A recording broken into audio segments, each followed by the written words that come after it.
Okay. Hi, everyone. Good to see those that are here, and I know others are going to be joining along the way. Really happy to have you all with us. And we have a really super event today. So welcome to another iCow webinar. I'm Sue, I'm your host, as you know. I'm representing my fabulous team iCow, the guys and the girls, powering the iCow extension platforms and ecosystems designed to optimize smallholder farming practices in Africa, following scientific-based, agroecological, organic, regenerative production practices. Today is an incredible day. Our guest speakers are formidable pioneers and activists pushing the frontiers of agricultural practices across the world that fit within our fragile planetary boundaries and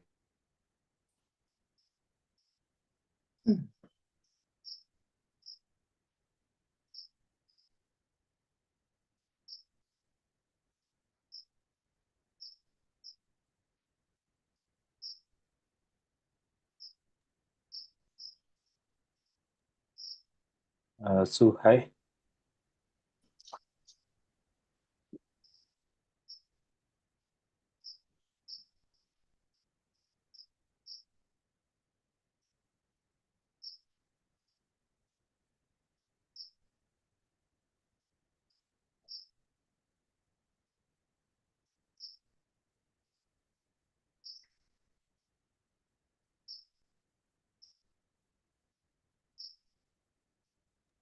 Oh, sorry, it seems someone's got a connection problem.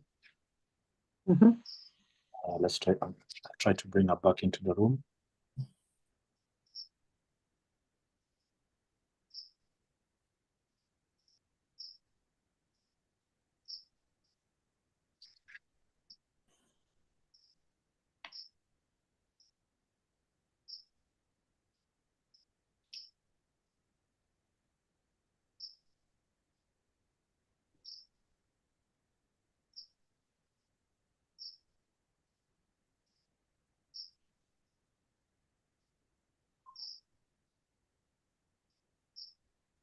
Murphy's Law, all the way to the bank.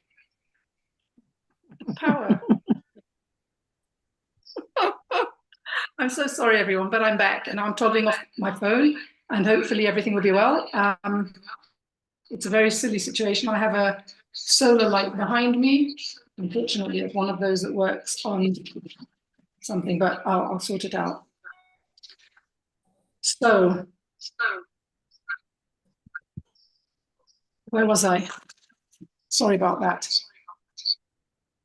I was saying that today is a special day. Our guests are formidable pioneers and activists pushing the frontiers of agricultural practices across the world that fit within our fragile planetary boundaries and indeed fortify and expand these boundaries while helping to arrest the effects of climate change.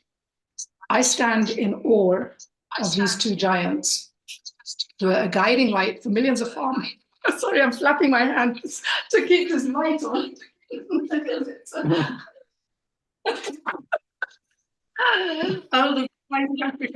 I'm flapping my hands to keep this light on. Motion detecting light. Okay. I stand in awe of these two giants who are a guiding light for millions of farmers across the world and whom have inspired me and my team to do the work we do. And I'm humbled and honored to be able to bring these two very special tribal leaders to our tribe here today. So we're going to start the evening with Dr. Vandana Shiva. I've longed for this moment for years. Dr. Vandana is a powerhouse of note, and she's fun. Vandana is one of the world's most formidable environmentalists and has been fighting for over 50 years to protect seeds and farmers from poisons and shackles of industrial extractive farming. She's often referred to as the Gandhi of seeds, as she fights for seeds and food sovereignty for the farmers across the world. Vandana, thank you for joining our tribe today. We're so happy. My pleasure. We're super excited to have you here. So I know that in Andre's presentation, which we're going to play afterwards, he starts off with forests, and I know that you have a very deep connection with forests as well. So I want to use that as an entry point to introduce you to my audience here. We want to hear your story from the beginning, Vandana. Who is Vandana? Where did your journey begin? My journey began in Himalaya, in the Himalayan forest. And 50 years ago, I was leaving for Canada to do my PhD on the foundations of quantum theory on a topic called hidden variables and non-locality in quantum theory. And I just wanted to do a short trek to carry my mountain forest in my heart. And the forest I was going to trek in, it was an oak forest. It was no more. And the streams that came from the oak forest were a trickle. And I've gone to swim here, and the water was not able to till my ankle. And it left me in a total shock and a total trauma. It was my first experience of seeing nature with which I'd grown up disappear. And part of me felt cut off. And I'm talking to this chaiwala, these tea shops on the roadsides of India. And I talk about my pain and my sense of loss. And he says, but now there's hope, there's Chipko. And he explained how women were coming out to say they will hug the trees and not let them be cut. So the movement got the name Chipko, which means to embrace. And I send you embraces to all of you from Africa. Oh. 10 years, the women, wherever the loggers came, the women would block them through love, through the embrace. They say, you cannot cut the trees. They say, you'll have to kill us before you kill the tree. And a decade. And this was the movement that showed the world what we should be knowing anyway, that in mountain areas, forests are vital to prevent soil erosion, to prevent floods, to prevent droughts. It's the forests that hold our systems. And so the slogan the women created is, you think these forests are timber mined and just for profits? That's not the first produce of the forest. The produce of the forest is our life, the soil, the water, and the pure air. And these are the things that keep us alive. So we will defend the forest. So it became my training ground. I left for Canada, but I came back. I took a pledge. I would, every vacation, winter, summer, I would volunteer for this movement, and became my other university, a university where I learned biodiversity, ecology, the links between our cultures and our economies and nature, because we do not see it as separate. We do not see a separation.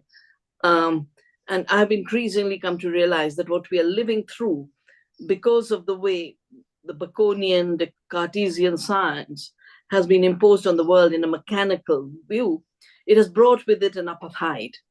The apartheid, of course, between people, but the apartheid with nature, that we are separate from nature and we're somehow more superior to nature, that the rest of the species are just there for our profits, our manipulation, our projects of extinction. In fact, the language that used to be used was to rule over the earth, to turn the earth into our slave, and to bring the lesser species under our imperial control.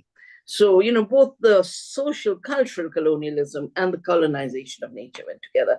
And I watched it over the years as I have got involved in different movements and as I've done different kinds of work to support movement, whether it's a forest being seen as a timber mine, whereas indigenous people see it as a source of life, or rivers, we see rivers as living, and the industry sees it as this much kilowatts of energy to be extracted. It's about extractivism, and it's 50 years, both my evolution of science and knowledge, but my evolution of knowing about our place, both in community and on the earth. And what brought me to agriculture, which is what brings us together, is 1984, subject of Orwell's book, 1984, but it was the place where the Green Revolution was first introduced.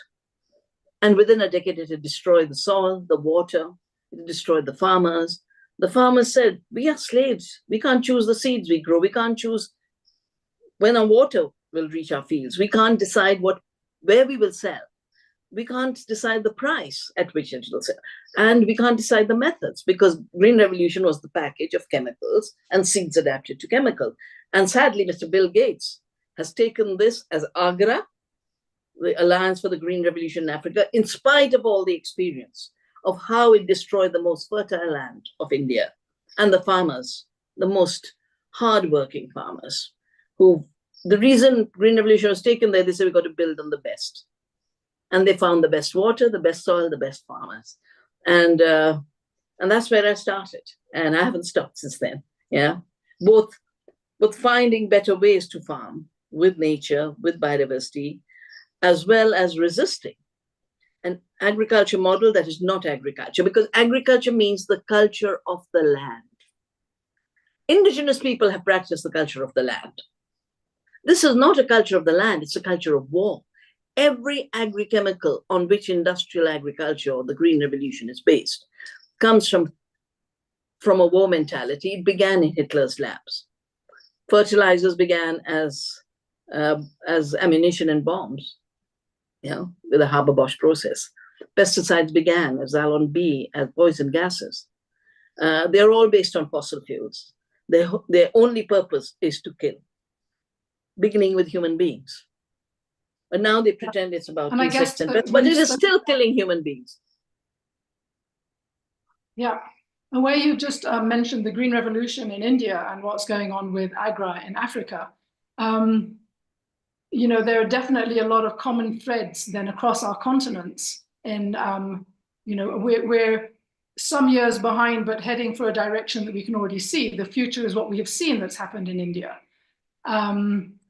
So, and when you just talk about, the commonalities around cultures and indigenous ways that we were producing before, do we have any comparative advantages that you can think of today between our two continents compared to the rest of the world that we could really leverage our regenerative practices around and create a narrative that we can get under the skin of policymakers to create, change at scale? We have just so many advantages. Advantage one, we are where the biodiversity has evolved. We are the centers of biodiversity. And biodiversity is key to an agriculture without poisons, because biodiversity does the work of renewing fertility. Yep. Biodiversity does the work of controlling pests. Biodiversity does the work of feeding all life on Earth, including the cows. So biodiversity itself, we are the heart of biodiversity. And our crops have been exchanged for so long. The millets, many of them came from Africa. What they call, the British didn't know how to eat pulses and dals, so they called them animal foods. It's when I was starting to save seeds, I look at the English name, it would always be an animal food. Cow pea, pigeon pea, horse gram, chickpea, because they just didn't know what to do with these crops, and therefore they didn't even look at them. And at this time, they didn't know they're nitrogen-fixing crops. And our peasants knew these are nitrogen-fixing and intercrop them with the cereals. So there was free fertilizer from the nitrogen-fixing. You didn't have to blast fossil fuels at high temperature in the atmosphere to then use synthetic fertilizers that kill the soil. We do studies on that. Soils are dead where chemical fertilizers are used. That kills the waters. Wherever there's fertilizer runoff, the waters are dead. They're dead oceans now, dead zones in the ocean. And worse, a discussion that just does not take place. It's so censored. The worst greenhouse gas is nitrous oxide that comes from synthetic fertilizers. It's 300 times more damaging than carbon dioxide. Why is it the conversation? Because the industry that has pushed fertilizers is pushing the false solutions to climate change.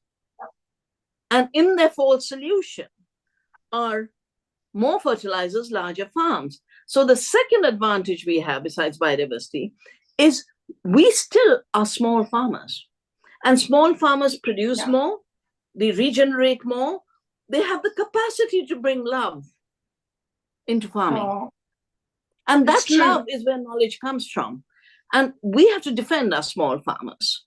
So industry that wants bigger farms doesn't want people to regenerate the soil, but wants to have bigger markets for selling fertilizers. They want to talk about nitrous oxide. And the third advantage we have is we are ancient farming systems. We have, if you look at the practice of agriculture and the knowledge that grows with that practice, because knowledge and practice are not separable. You know, knowledge that comes from experience and practice is the deep knowledge. It's the knowledge of the whole. Yes. We just have longer, more experience in how to grow food in diverse conditions. And I should add, actually, we are constantly told, you know, the British literature said, oh, these countries are hot, the tropics. You know, that's our advantage, that through the year we can grow things. You know, most of the temperate zone, most of the rich areas are temperate. They're not biologically rich, they're biologically impoverished. They can have one crop in a season. The entire agriculture model is based on one crop in one season. Our agriculture model is based on biodiversity, trees intercropped with crops, and diverse intercrops field at every season of variation. And that doesn't get taken into account at all. That we can have cultivation 4 times in a year in places like Bengal. Yeah. Whereas they can just wait for the snows to go and have one sad crop.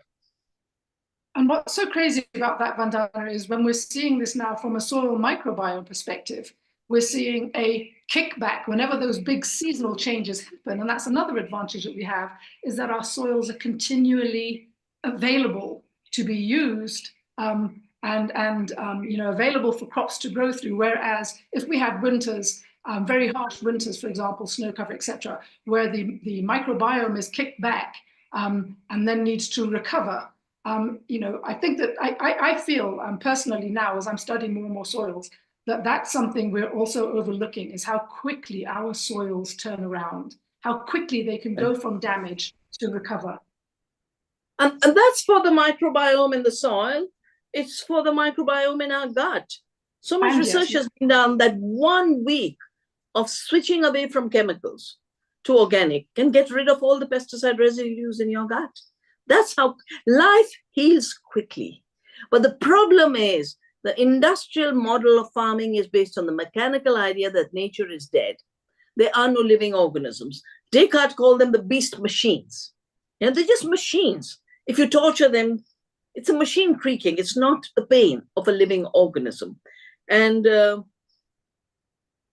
healing part, I mean, that's what is regeneration. Regeneration is working with the regenerative capacities of a living earth and every living organism of hers. And through that, regenerating and reversing the degeneration of the earth, her climate, her biodiversity, her soil, or what, our health, our rural economies. And I think the 2 big mistakes that are being made right now with those who are offering false solutions is they want to keep running on the path of, let's get rid of the farmer, that is productivity. They define productivity with farmers as the denominator. And the fewer you have, the more productive your agriculture. It's not about biology. It's not about ecology. It's about getting rid of farmers. And as a very famous economist said, the only way you can get rid of farmers is the way you squeeze toothpaste out of a toothpaste tube. You've got to squeeze them out of the land. And therefore, you must make agriculture unviable. You must make it costly. You must make it costly for inputs, fertilizers, pesticides, and now increasingly make it costly for seed, which is a very live issue in Africa. We wanted to know my story. After I did my book on the Green Revolution, I was invited to a meeting, 87. Industry is there. And we are talking about the new biotechnologies. Yeah, that's the violence for the green. And the industry lays out, say, we have to do genetic engineering of seed because we're not making enough money from chemicals. And through genetic engineering, we will take patents on seed. And we will write an international law that will forbid farmers from saving seeds. Saving seeds will be defined as an intellectual property crime. I said, everything you've said is rubbish. I speak as a scientist. First, you don't invent a seed. A seed is not a machine. Seed is the ultimate expression of evolution that's constantly evolving. And a seed holds the evolution of that plant. You cannot pretend that you invented it as a machine. And second, for you to create a new organization, which became the GATT and the WTO, in which they put the treaty called the Trade-Related Intellectual Property Rights, from where all the national laws are flowing, they tried it. And I said, the highest duty of humanity and the highest duty of farmers is to save seeds and share seeds. And the highest freedom of farmers is that their saving and sharing should never be prohibited. We will not obey. So, you know, another commonality between Africa and India is Gandhi was in South Africa when the laws of discrimination were put in place, initially against the Indians and then, of course, against Black. And Gandhi started a movement in 1906 against the laws which were forbidding Indians from having trade, from practicing professions, from children going to the same school as the whites. And Gandhi said, we are equal citizens. We are citizens of the same country. We will not be divided by race. He fought till 1911. And he said, Satyagraha, Satya, truth, Agrah, the force of truth. That comes from within. But if everyone joins, it becomes a force of society. And by 1911, the British had to give in and withdraw that law. After that, Mandela was inspired by this action, and then they started the anti-apartheid movement. So today we are in a post-apartheid period from South Africa, but we are in an accelerated apartheid period in our relationship with nature, an illusion of separation. And that is what's driving that, you know, this attempt to be masters all the time. If I need, you know, Google is in life sciences now.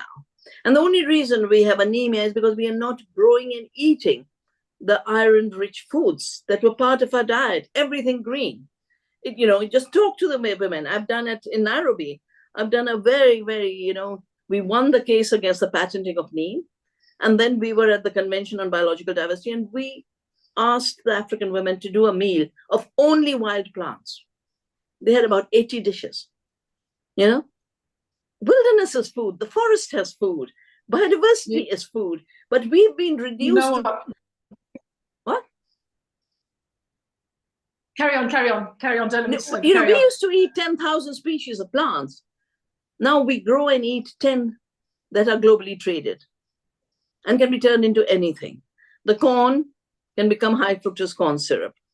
Soya can become animal feed, biofuel, milk, bread, turn it into anything. You know, meat, now increasingly meat, the fake meat, Impossible Burger, you know. And Mr. Gates, who brought the Green Revolution to Africa, is the big pusher for fake food, fake milk. And for doing all this, oh, you must have a big campaign on this. My new book is coming out called Nature of Nature, because Gates is after two things that are vital to this planet. The cow, because he's just cooked up a figure, says the cow has 4 stomachs, therefore there's methane in the planet. No, there's methane on the world because of pollution, because you're making bigger and bigger landfills. The biogenic methane from a cow goes right back into carbon dioxide, into plants, back into a cycle. It's biogenic. It is not a linear polluting activity. And the second thing, and he's really recommending we must exterminate the cow. And there are governments in the north that are exterminating 200,000 in Ireland, 1/3 of the flock in Netherlands. It's very, you know, it's really an ecocide. And the second is trees. You know, we began with the talk of forests. We know the forest is the highest level of photosynthesis. Photosynthesis is vital for recycling carbon dioxide. Someone asked him in an interview, so people say we should be planting more trees. He says, those are idiots. We are the science people. So he thinks science that acknowledges nature's technologies and processes, that's idiots.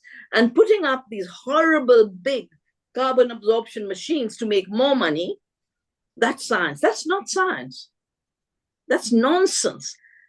Mining more metals, using more energy to mechanically suck out. And farmers of the US Midwest, where they were trying to lay pipelines, because all this carbon dioxide that's sucked out has to go somewhere. And they try and put it in underground cavities, and and the farmers are saying we won't have it because it'll be an explosive. You will not put pipes under our farmland. So that's what's stupid. But isn't it also, it's completely crazy that we're extracting oils to produce carbon dioxide and trying to capture carbon dioxide and push it back in the ground. I mean, yeah. When the soil and the plants have their own technology of absorbing carbon dioxide and turning it into our food and our oxygen that we breathe. I am sure Andre will talk a lot about this because he has led the world's movement on growing life, as one of his books says, growing life. And the amount of potential there is in plants and soil to reverse the climate damages. But not just climate damage, reverse biodiversity erosion, reverse soil erosion, reverse the disappearance of water. And most importantly,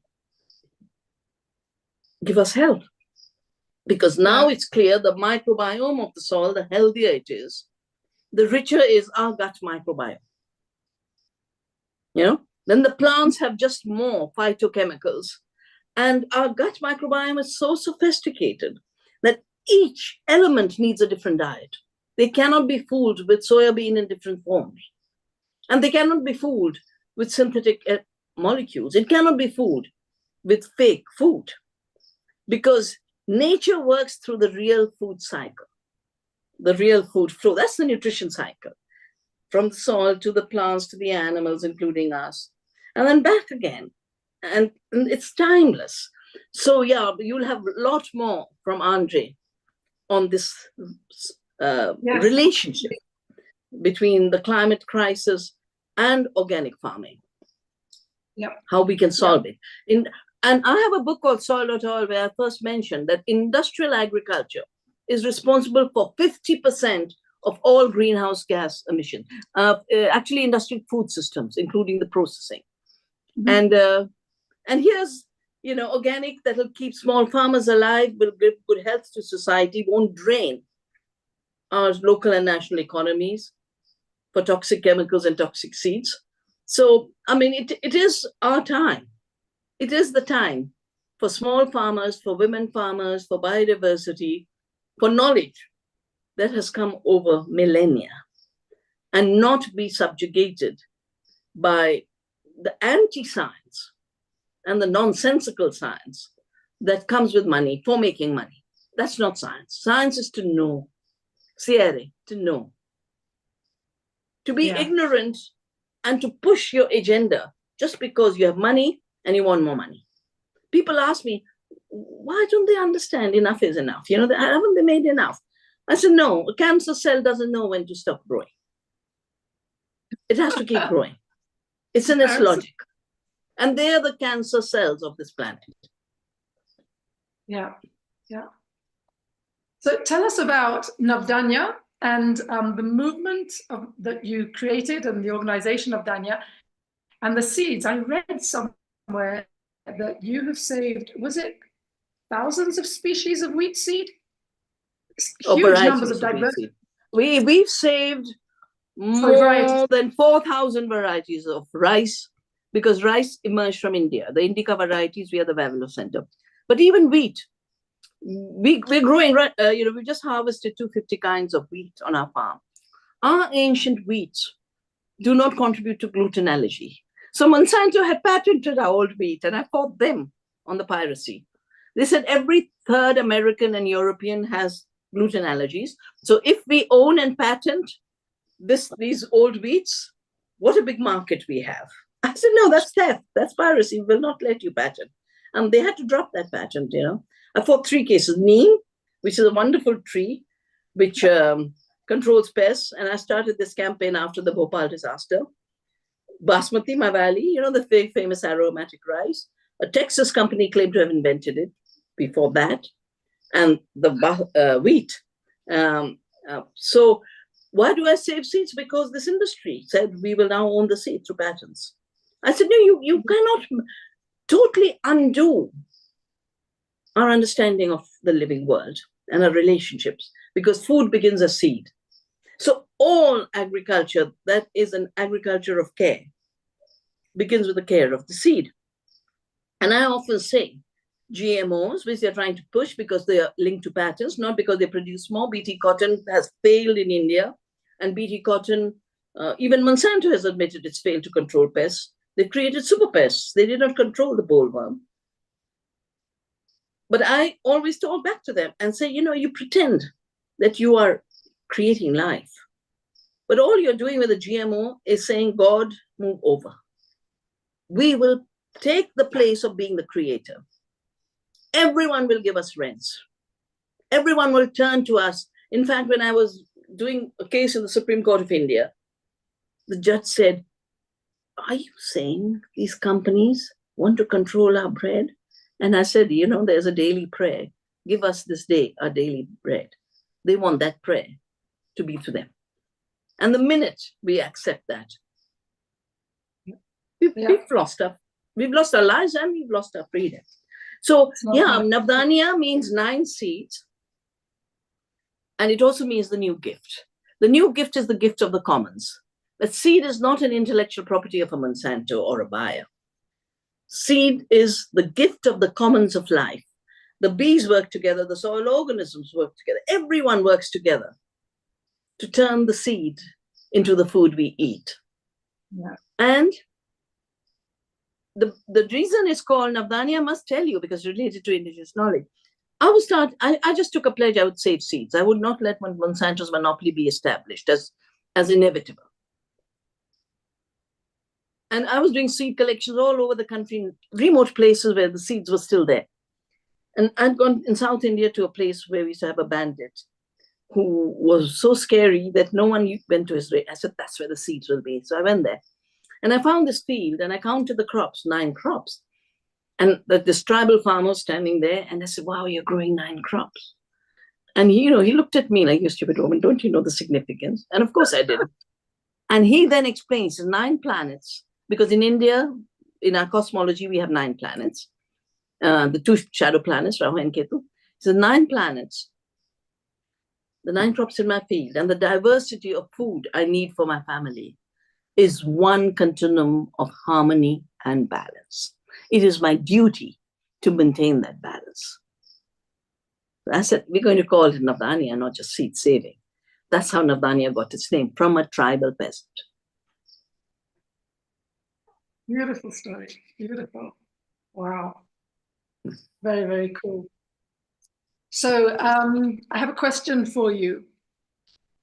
When you look at the future of the agroecological, organic, and regenerative movements, I mean, the separation of the words has been something that's been happening quite a while, and you can see that there is also some conflict between some people saying, no, it is organic, it's not regenerative. Regenerative is just another word to fulfill, and agroecological. There's been a lot of discussion around that, but now I'm hearing those 3 words being put together, and there's also something that Andre says about those as well.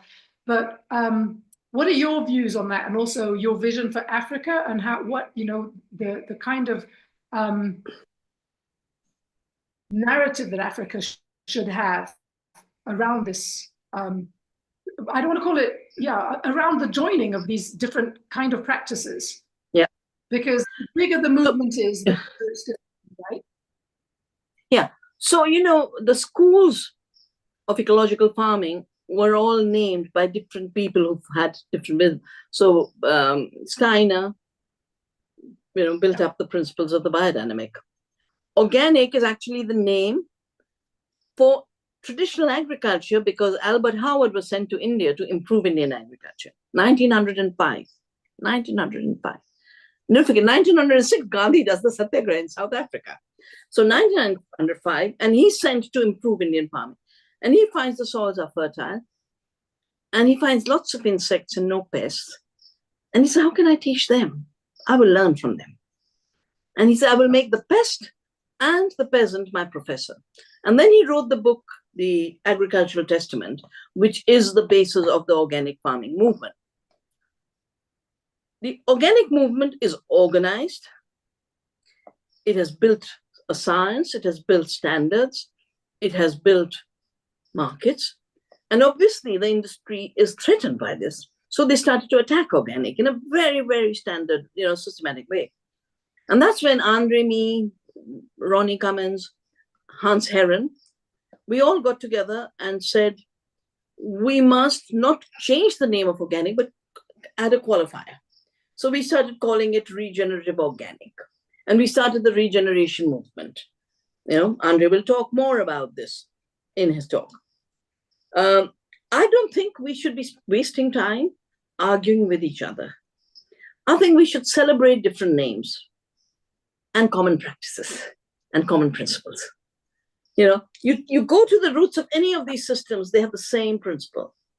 They all are based on biodiversity. They are all based on nature's regenerative capacity, and they're all based on recycling. That's common throughout. Industry is hijacking the word. They attacked organic, but they're hijacking the word regenerative.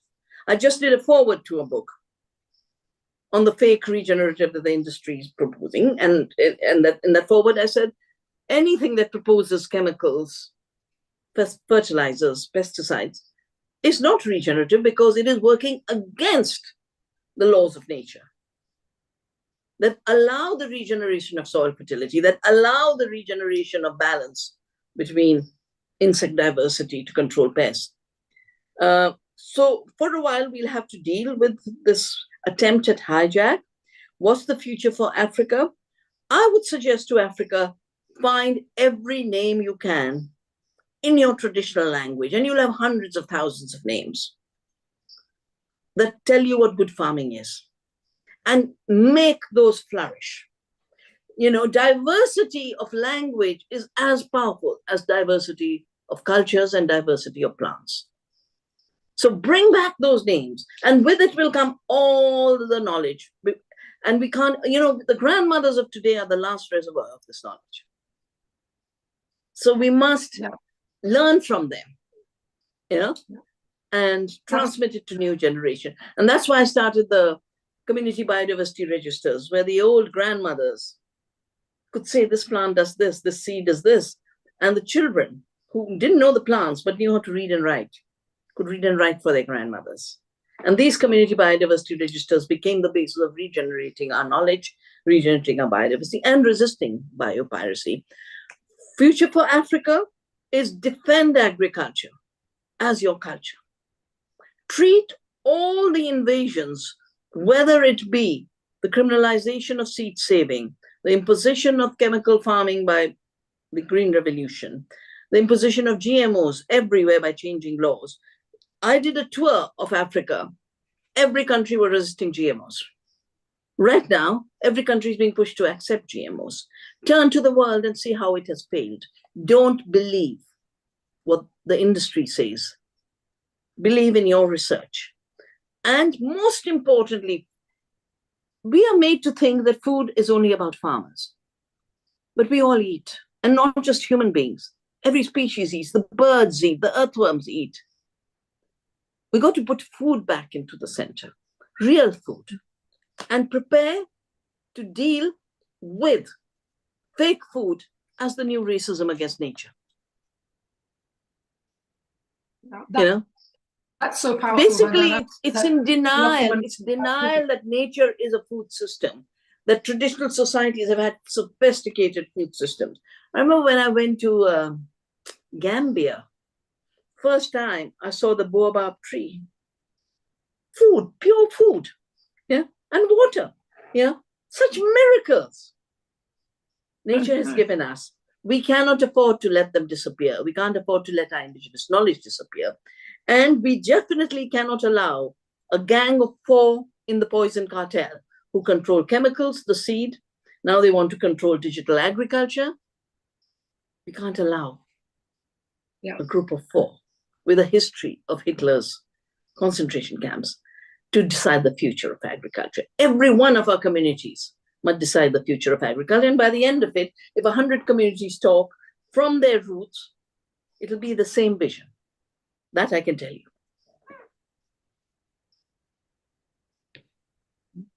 Wow, wow, wow. So powerful. So powerful. And so one little proposal, on the 16th of October is World Food Day. Andre will be doing the People's Food Summit digitally. We are having a small physical gathering. We've been doing it ever since we built the organic movement in India, so organic gathering. And a few visitors will be here with us. But I would love for somehow, through Andre, to connect to all of you. And if you can prepare from now to then, how to seed the future. What's the future of our seeds? What's the future of our food? What is the future of our distribution networks? What is the future of our soil? What's the future of our knowledge? Just put those points down. And we'll be so happy for you to share it, both at the People's Food Summit, for which you will need to talk to Andre, as well as at we call it Vasundhara. Vasundhara is one of the names of the earth. And we talk about agriculture as care for the earth, love for the earth, healing of the earth, regeneration of the earth. We will definitely make a plan. We'll definitely make a plan and share that information with our networks here and actually pull in responses so that we can contribute to it. Powerful. Yeah. And one para on the cow. One para on the cow. Why the cow cannot be pushed to extinction. Exactly. Yeah, and me and cows, I love cows. So that's not going to be difficult.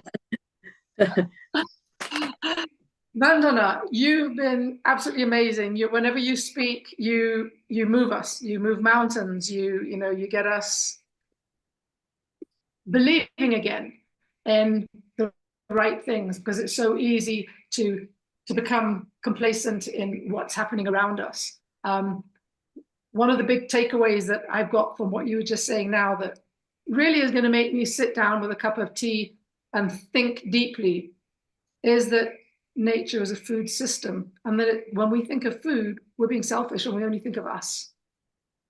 Sometimes we think about other livestock and things, but we rarely think about food in the bigger picture of every single other thing that needs to eat. And we think of them in silos. And it's time we actually expanded our minds and so really fantastic. And look to the flows rather than the silos, the flows. Yeah, exactly. So we were going to see if we had some questions and answers from the audience. Are there any questions? I didn't tell you all that you can put some questions in the chat. And no more. It's 10:30 for me. Yeah, it's late for me. It's your bedtime. It's your way bedtime. Past my bedtime, Sue. It's way past I'm an early sleeper, but Okay. But I was very happy to stay awake for you. Not as late as it would have been for Andre, but I'm glad I was able to join, and all the fuss these gadgets were making. I have to make someone put my name. I can see it says iPhone 2. I don't know why my name isn't there. It says iPhone 2. I must tell people Vandana Shiva is iPhone 2. Well, my love to all of you, and let's be strong together. Thank you. Thank you so much, Vandana. There's thank you. Message in the chat there saying thank you for you. It's been an absolute honor to have you in our webinar. Thank you so much. Thank you. And we will definitely stay connected and grow together. Thank you. Bye-bye. Good night. Sleep well. Good night. Yeah. So to everybody that's here, oh my goodness, isn't Vandana just a powerhouse? Such a powerhouse. She just energizes the airwaves. Oof. Well, we had actually planned a bit of a different event today, and it went a bit chaotic, and then we ended up with a power cut that even threw more spanners in the work. But you've heard Vandana talking about Andre, and we have a very special video from Andre. Unfortunately, he cannot be with us today because he's in Australia and it's 3 a.m. there. Okay. Andre is the former president of iPhone Organics International, and he's the current director of Regenerative International. He's the author of several books, and if you don't have them, you really should get them. One that he wrote in 2014 was called The Myths of Safe Pesticides. And then he wrote a very, very important book for all adults, and it's called Poisoning Our Children. And it's the parent's guide to the myths of safe pesticides. In his book, he highlights the effect of pesticides on our lives from infancy to adulthood, emphasizing the risks that prevail with multiple pesticides being used by farmers and the cocktail effect this has on our endocrine and our hormonal systems. So those are just two of his books that you need to have in your library, and we'll hear about another one in his talk.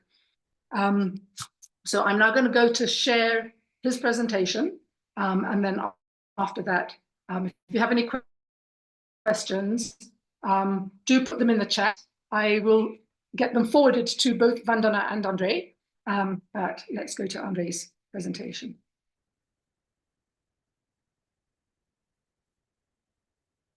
Here we go.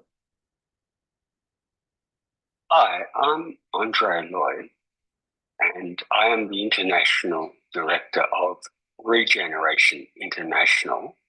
And before that, I was the President of iPhone Organics International. I'm also a long-term organic farmer. I've been farming organically for more than 50 years. And in the background here, you can see part of my farm. I'm on my farm at the moment where I grow tropical fruits. I have made this recording because, unfortunately for me, the time of your seminar is 3 o'clock in the morning here in tropical Australia. So instead, I put together a slideshow on the importance of what we are doing with agroecological, regenerative and organic agriculture in terms of climate change. I've titled this one, Agroecological, Regenerative and Organic Agriculture Counters Climate Change, because now climate change is the most important of all the factors in farming. It is affecting all of us all over the world. And I know where you are in East Africa, it's been a major issue, particularly with droughts and then heavy rains. The Horn of Africa, Southern Africa, and across to many other parts of Africa. And it's the same all over the world. What we're seeing now is this increase in extreme events. I know there's a lot of people who are skeptical, but the data shows that we are getting warmer. Last year was the warmest year on record for the planet. It's actually 47 years before there was an average year that was cooler. That's 1976. This year, we're on record to be even hotter. That's what the red line is showing. The yellow line is last year. And what you can see there is progressively we're getting hotter and hotter. But in the last few years, this rate of heat and the extreme climate events that come with it is increasing. And why is this? It's because of our activities. One of the reasons is because of the increase in carbon dioxide in the atmosphere. This shows you that for 800,000 years, you could see it going up and down, the levels of carbon dioxide. When it was down, that's an ice age. Then you go to a normal period, a warm period, down to an ice age. This is natural climate change, natural variability. We've been doing this for millions of years. But what we can see here is the level of carbon dioxide is just shooting straight up. That's not natural. That is us. That has happened since the Industrial Revolution. And that is due to fossil fuels. But also, just importantly, the clearing of forests and the loss of soil organic matter from farming. All of these have contributed to this increase. And it's getting worse. Since last year, CO2 emissions increased by 3 parts per million. To put that into perspective, in the 8 years since Paris, CO2 emissions had been increasing by 2.87 parts per million. That's the Paris Agreement happened in 2015. In the decade before Paris, it was increasing at 2 parts per million. So what we're seeing here now is a 50% increase in less than a decade since Paris. The rate is going up.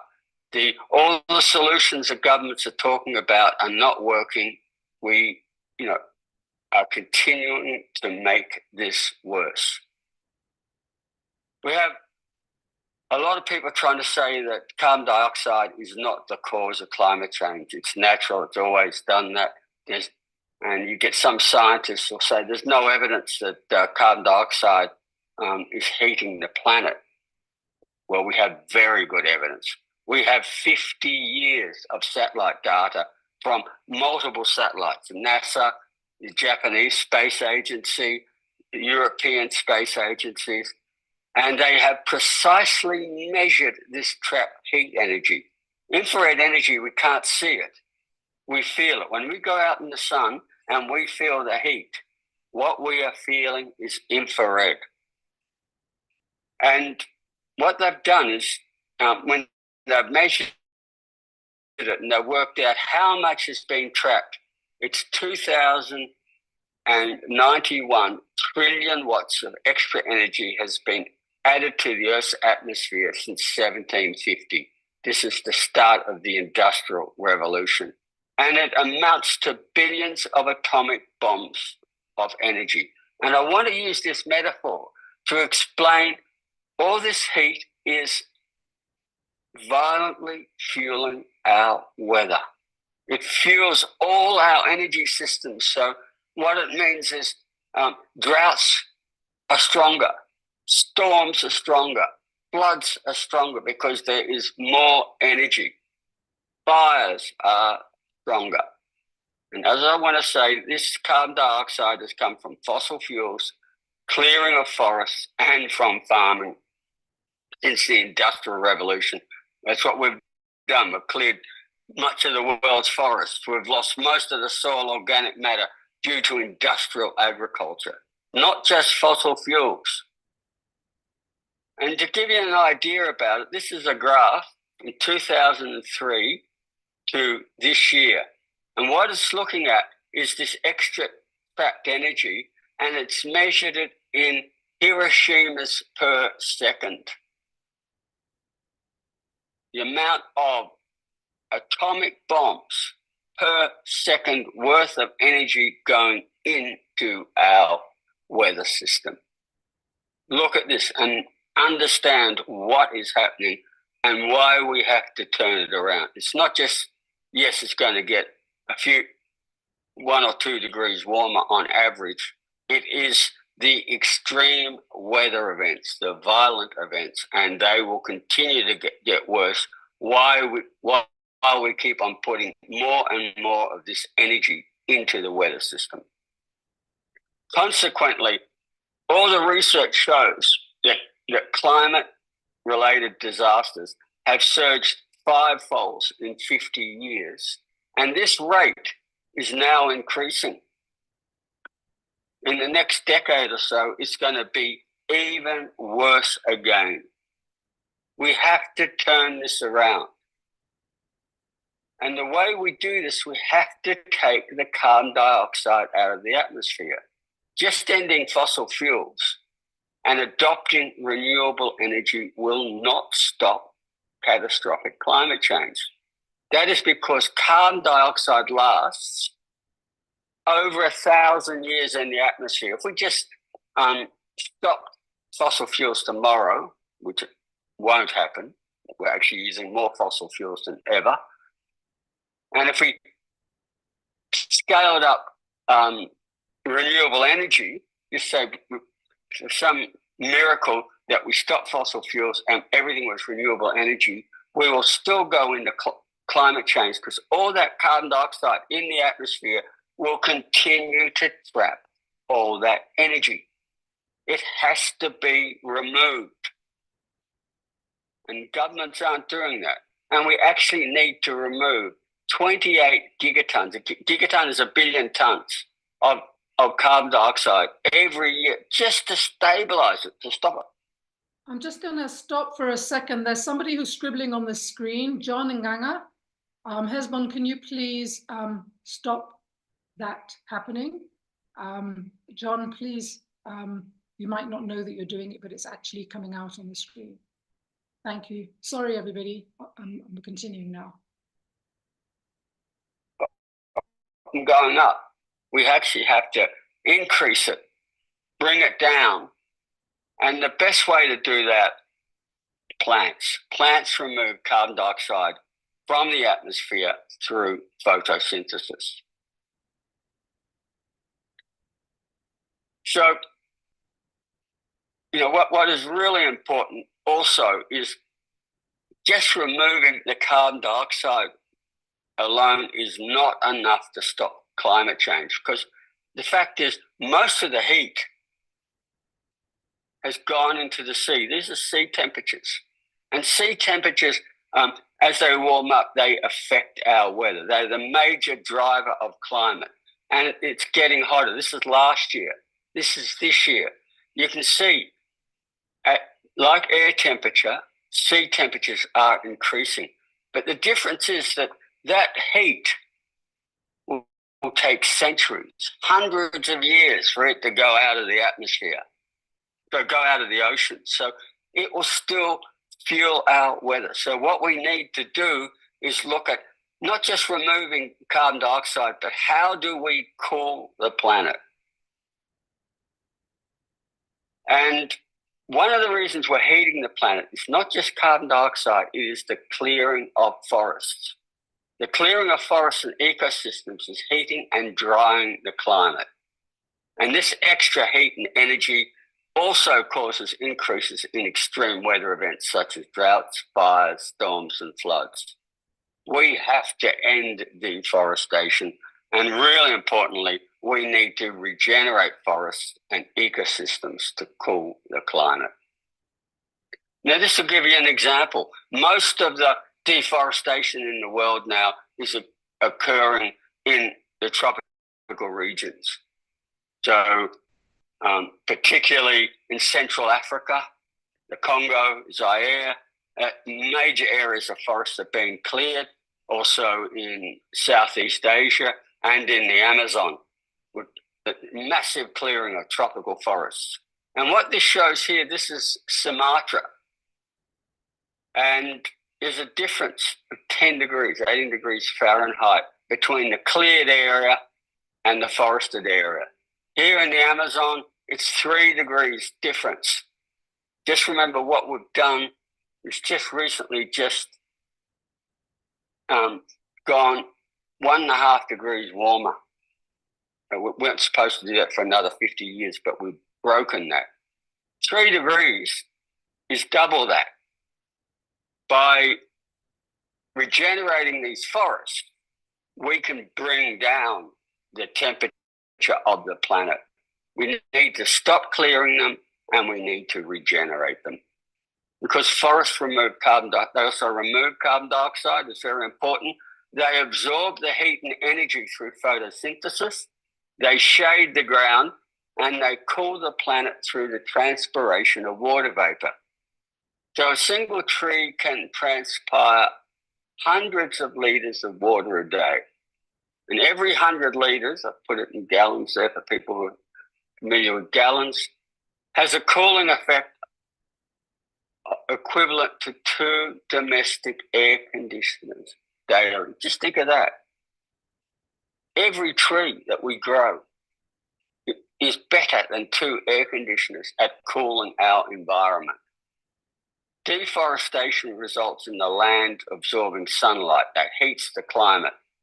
And it's a significant warming, what we call climate forcing.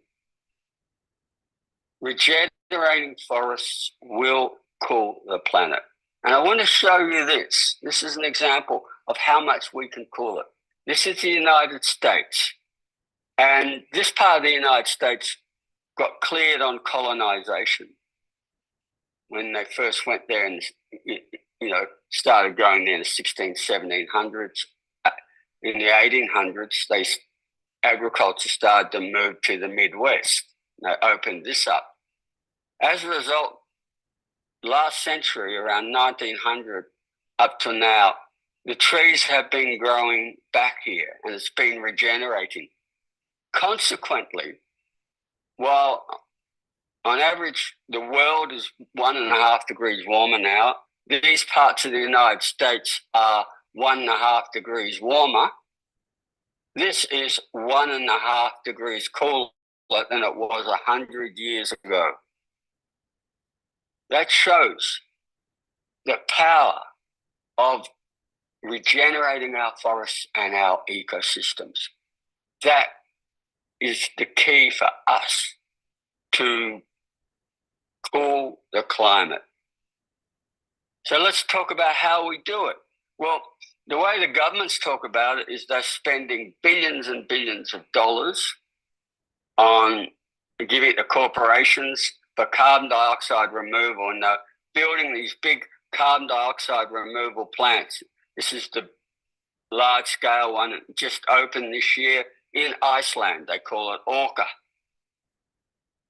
We have a better technology, and we have a solar-powered life form that removes carbon dioxide for free, and it builds itself. We don't need to spend billions building these plants. And our plant is called a plant. And let's talk about this because this is really important. Plants are the ultimate carbon dioxide removers. When they're growing, they use solar energy. The beautiful thing about our systems is that they're solar powered, the most effective solar powered systems on the planet. They use solar energy and they take the carbon dioxide out of the atmosphere, water from the ground, and through, this is called photosynthesis, they put these molecules together and they make glucose. And the byproduct is oxygen. Virtually all the oxygen that we breathe comes through this process. And glucose is the basis of the food system of life.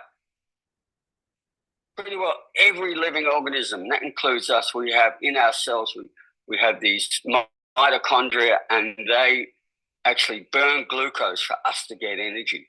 But also glucose is used to make all these other molecules like cellulose, wood, leaves, and 95 to 98% of the biomass of a plant comes from water and carbon dioxide using photosynthesis. This is the key molecules of life.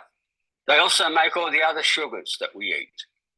They change glucose into carbohydrates, so that the corn, the maize, rice, wheat, potatoes, flour, yams, all those starches that we eat are made from glucose. And then they can change a carbohydrate into a hydrocarbon. That oils and fats, all the oils and fats we eat come through this process. Similarly, they can add nitrogen and some cases they add sulfur, and they make amino acids. Now, that's our proteins. That's our DNA, the basis of life. Our hormones all come from this. They all come from this one incredible molecule of life.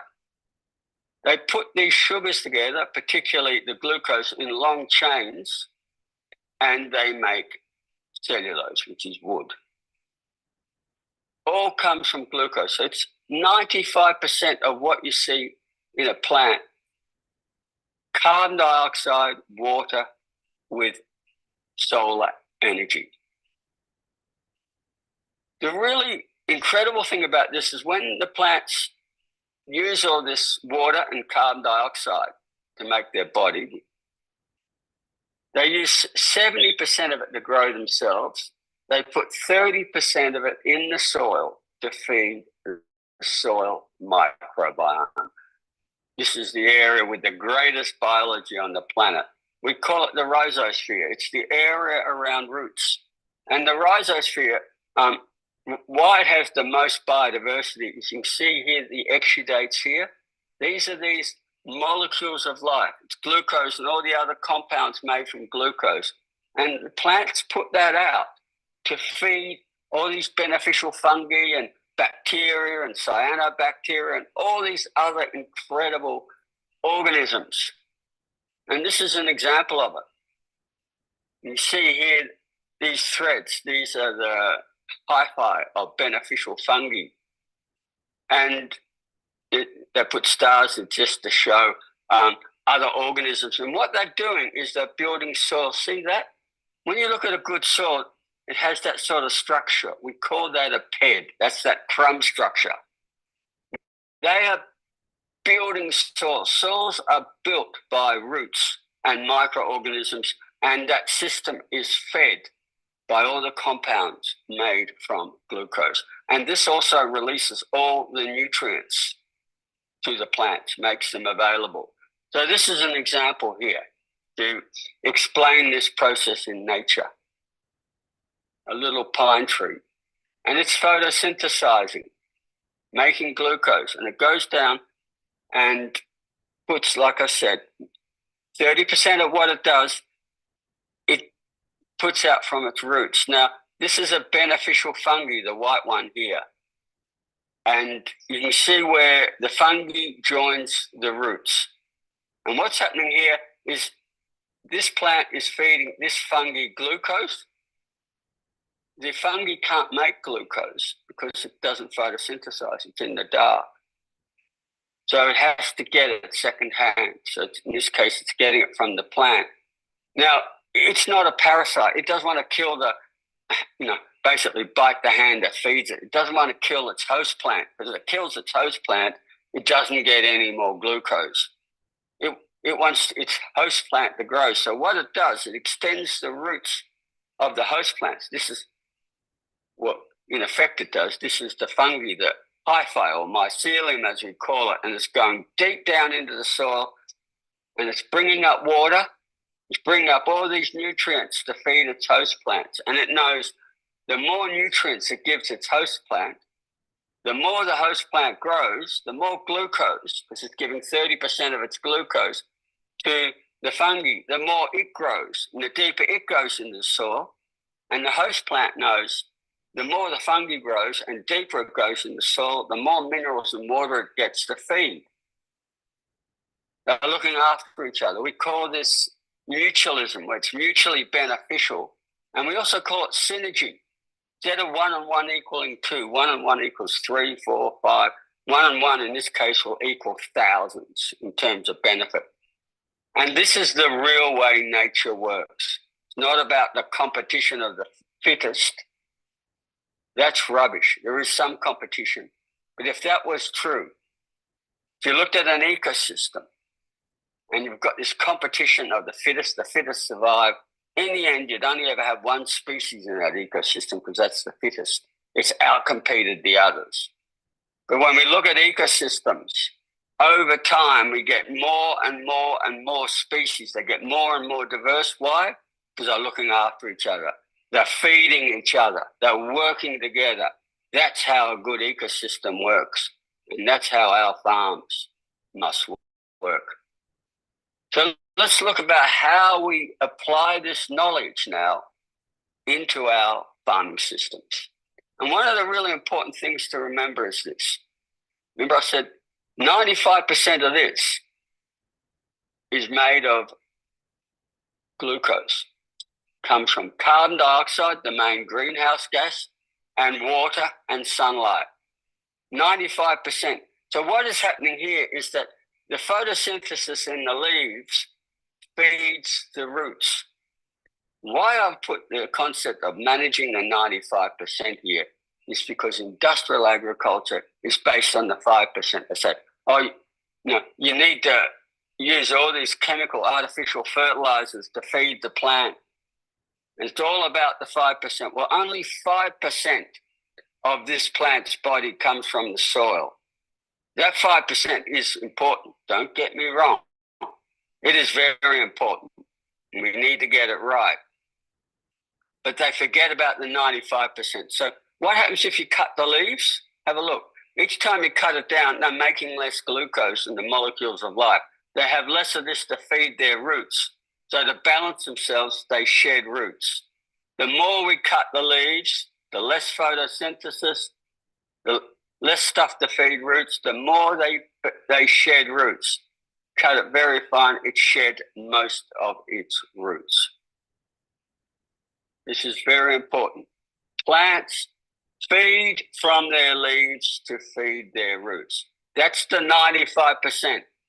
5% of minerals come from here. So we use that to grow fertility, to produce these molecules of life, to feed the soil microbiome. Now, this is my farm. I'm in the tropics.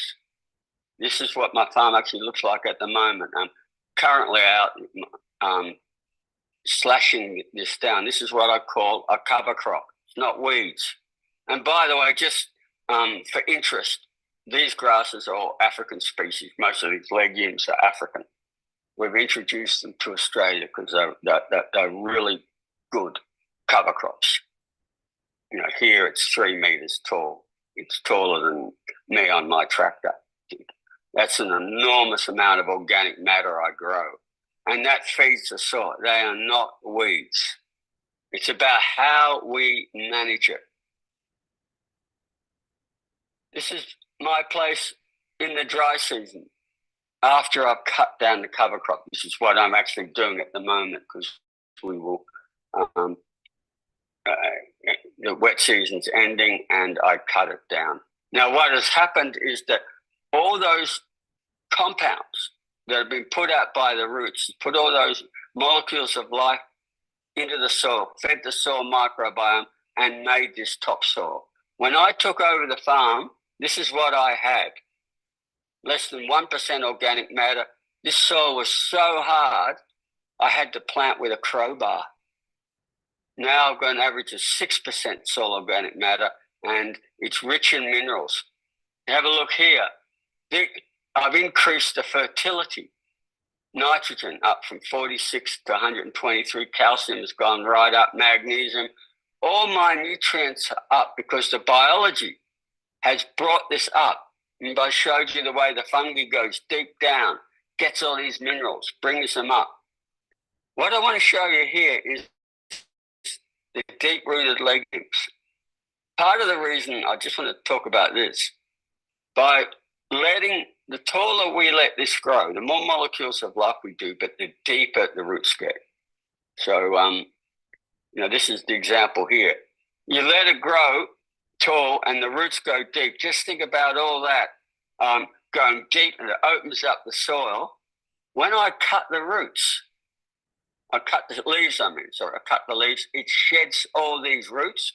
All that organic matter now starts to break down and feeds the soil microbiome, puts all those carbon compounds into the soil and increases the fertility.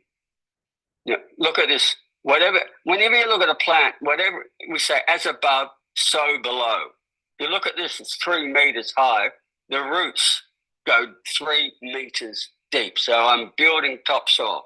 So what you're seeing here, this is the roots of one of the legumes. It's going into the subsoil now. And what you can see around there are the exudates feeding the rhizosphere. This is feeding the soil microbiome. And what is happening here is we're deepening the soil. This subsoil now is being enriched into this very, very fertile topsoil.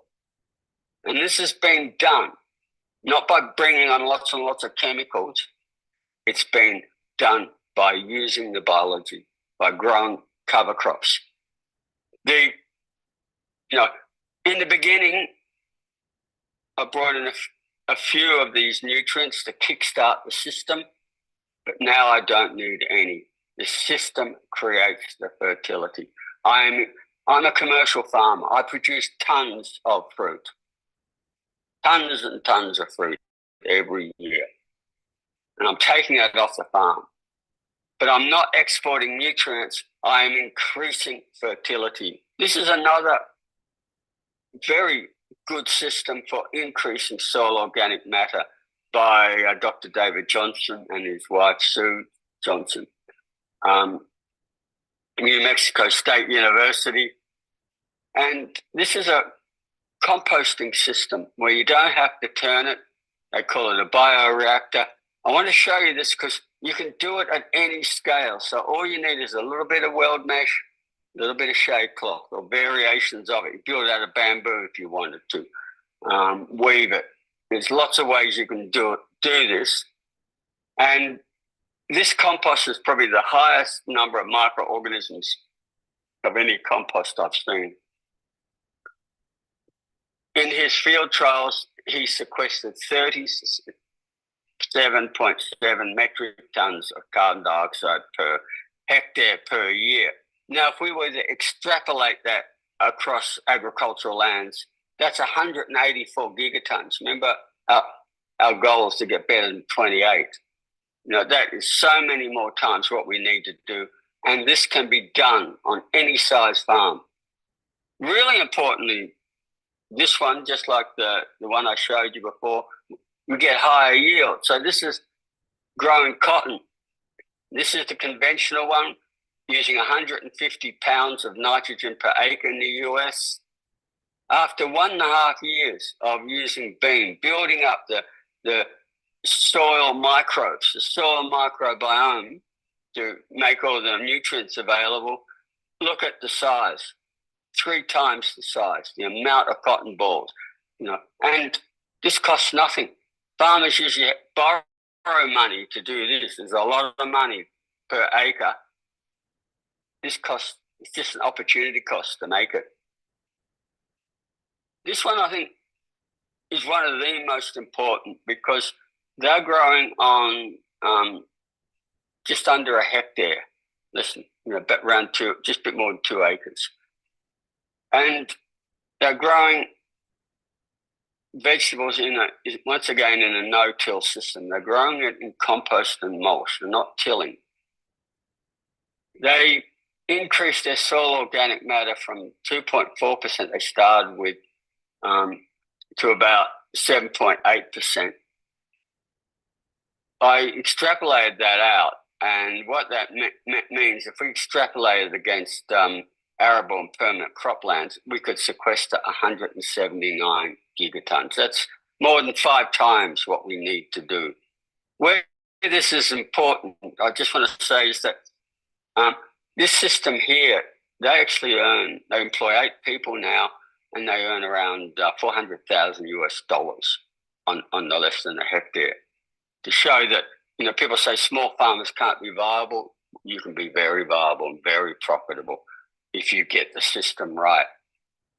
Really importantly, the majority of the world's farmers have 2 hectares or less. Where this system is so important, I just want to say it's certified organic. It's an agroecological certified organic veggie system. If we scale these systems up, we make these farms incredibly productive.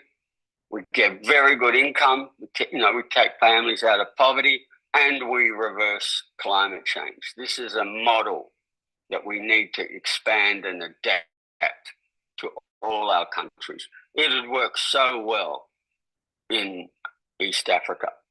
The really good news here is what I want to show you. We need to take out more than 28 gigatons per year. Just 28 gigatons just to stabilize it. We need to do more. And the really good thing here is that, why this is possible, we don't need to change all of agriculture. We just need to do a small proportion of best practice agroecological, regenerative, and organic systems. And the reason I want to put these three together is we're like-minded systems. There shouldn't be any fight amongst us, and we shouldn't worry about what name is better. We are all on the same page here, and we should be able to use the words interchangeably. The agroecological people and organic people and regenerative people, we are we are part of the same great movement. And working together, we only need to do a small proportion. And where this is important, we just need to get the people we call the early adopters. And that's usually about 16% of a population. In our case, if we got 5% of global agricultural lands to use the bean compost, that's 9.2 gigatons. 5% of the smallholder farms using the singing frogs system. 10% of grasslands under regenerative grazing. 10% of agricultural lands under pasture croppings. We could do 34 gigatons per year. That's more than our 28. That means where we are now, with just these small amounts of change, we are reversing climate change. We are taking more carbon dioxide out than we are emitting. And the beautiful thing about all these ones is that we're also cooling the planet. So I want to just get that across. We only need to transition a small proportion. Like I said, early adopters are 16% of the population. We can work with half of that. That's really achievable.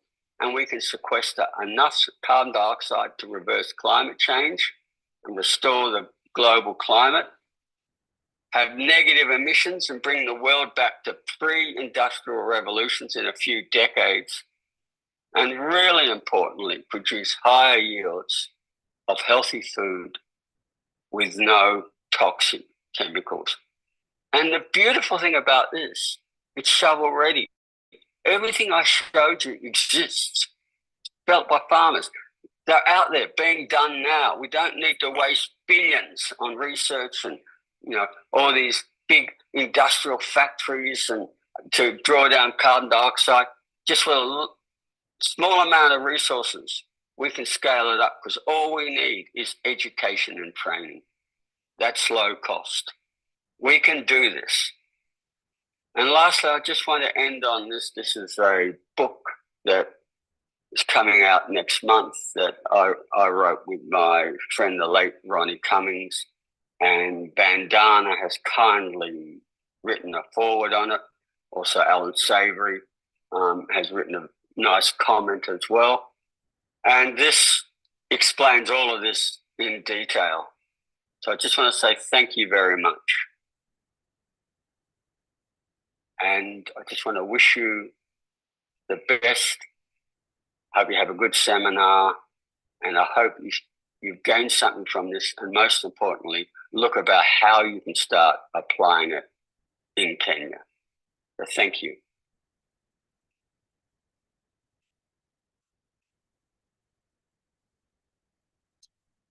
Andre, such a shame he couldn't be here. We had a seminar with him in the past, and we weren't aware of the time zones, and I actually called him. I was like, Andre, we're on. And he was like, it's 4 a.m. in the morning. He was in bed. So bad. But wasn't that just amazing? I mean, Andre has taken us from feeling absolutely hopeless in the beginning to feeling extremely hopeful.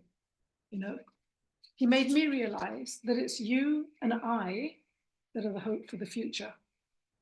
He showed us that we are the solutions, that we are the 16%, we are the early adopters. Did you guys hear his call to action? I did. I imagine that 99% of the audience here have shovels and can totally relate to shovel-ready solutions. Power to the shovel, right? And that brings us to the end of this webinar. It was a little bit shaky. It was a little bit all over the show in the beginning. For those of you that joined late, you didn't see the drama in the beginning. I want to thank you from the bottom of my heart for being here. This will be available. We're going to clean it up a little bit. It'll be available on the iCow YouTube channel. And if you have any questions, do just post them into the chat. Any that might be for Vandana and Andre, I can try to get to them. I'm really, thank you for the thank yous, guys. And yes, don't forget, these guys their books are amazing. Andre's book that's coming out, The Regenerative Agricultural Solution, the book's about poison. For those of us that have children, please buy them. So important. They have been consistent in doing the science and getting the messaging out around our food safety and around our ecological safety for years. So please do support them by buying their books, learning and teaching others around you. And on that note, it's late, it's just past 8:30. We're 7 minutes over time. I want to say thank you to Team iCow for being here to manage the chaos from this morning. I want to say thank you to Wes for jumping in from South Africa to do our question and answer between our live feed and this. Thank you for being there, Wes. I so totally and absolutely appreciate it. I want to say thank you, obviously, in their absence, to our great speakers. And of course, thank you to you, the audience. Thank you so much for being with us this evening. And we'll let you know when we've got another webinar. Good night. Bye-bye.